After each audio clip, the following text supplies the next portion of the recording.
সিলেটে টানা বৃষ্টি ও উজানের ঢলে নদ নদীতে পানি বাড়ছে। মঙ্গলবারের তুলনায় বুধবার সকালে সুরমা, কুশিয়ারা, পিয়াইন, শারিকওয়াইন ও ধলাই নদীর পানির সমতল মান বৃদ্ধি পেয়েছে। তবে কোনো পয়েন্টে এখনও পানি বিপদসীমা ছড়িয়ে যায়নি। বুধবার সকাল ৯টায় পানি উন্নয়ন বোর্ড এ তথ্য জানিয়েছে। বুধবার সকাল থেকে সিলেটের বিভিন্ন স্থানে বৃষ্টি হচ্ছে। গত ২৪ ঘন্টায় সিলেটের আবহাওয়া অফিস ১৯৩.৮ মিলিমিটার বৃষ্টিপাত রেকর্ড করেছে। আজ সকাল ৬টা থেকে ৯টা পর্যন্ত ৩ ঘন্টায় ২৫.৬ মিলিমিটার বৃষ্টিপাত রেকর্ড হয়েছে। আবহাওয়া অফিস বলছে আরও ২-১ দিন ভারী বৃষ্টিপাতের সম্ভাবনা রয়েছে। টানা বর্ষণ ও উজানের ঢলে গতকাল সিলেট নগরে জলাবদ্ধতা দেখা দেয়। তাছাড়াও উজানের ঢল ও বৃষ্টিপাতের কারণে সিলেটের কানাইঘাট উপজেলার কিছু কিছু নিচু এলাকা পানিতে তলিয়ে যায়।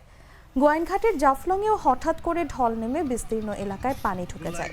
অবশ্য ৩-৪ ঘন্টা পর ঢালের পানি নেমে যায়। তবে কানাইঘাটের বিভিন্ন এলাকায় পানি নামে ধীর গতিতে।